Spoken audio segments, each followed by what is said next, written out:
তোমাৰ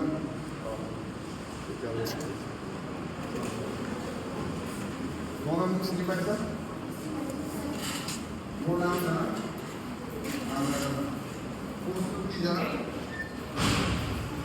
হ্যাঁ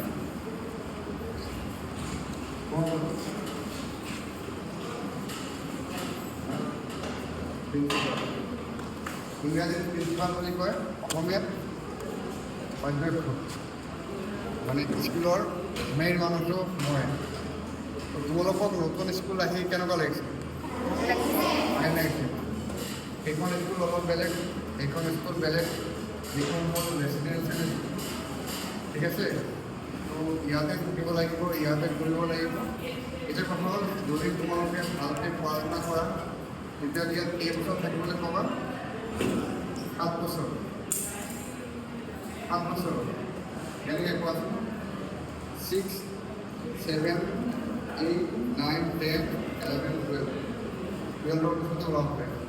আৰু যদি অলপ গাধা হোৱা, পঢ়িব নোৱাৰা, তেতিয়াহ'লে হয় মাজতে ওলাব লাগিব, নাইবা 10ৰ পিছত ওলাব লাগিব। কাৰণ মাৰ্কছটো যদি ভাল নহয় তেতিয়াহ'লে ইয়াৰ ষ্টুডেণ্টে ইয়াতে ছিটটো নাপায়। বুজি পাইছা? গতিকে তোমালোকে পঢ়া শুনাটো ষ্টাৰ্টিঙৰ পৰা কৰিব লাগিব। এতিয়া বহি তোমালোকক দিয়া হ'লে স্কুলৰ বহি যেতিয়া আহিব, আমি বহীটো দিম। তেতিয়া বহীটো পোৱাৰ পিছত আৰু কিছুমান কিতাপ সলনি হ'ব। কিতাপ সলনি হ'লে আমি কিতাপো দি দিম। বুজি পাইছা?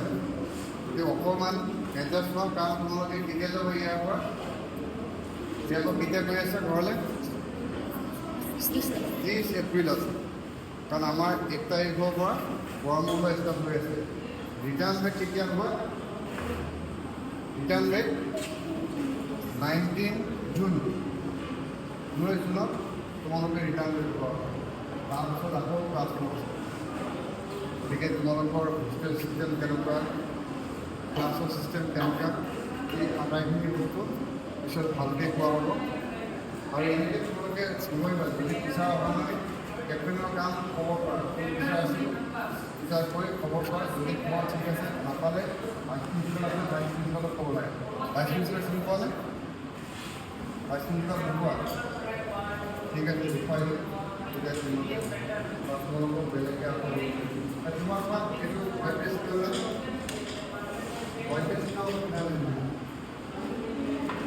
নিৰামিষ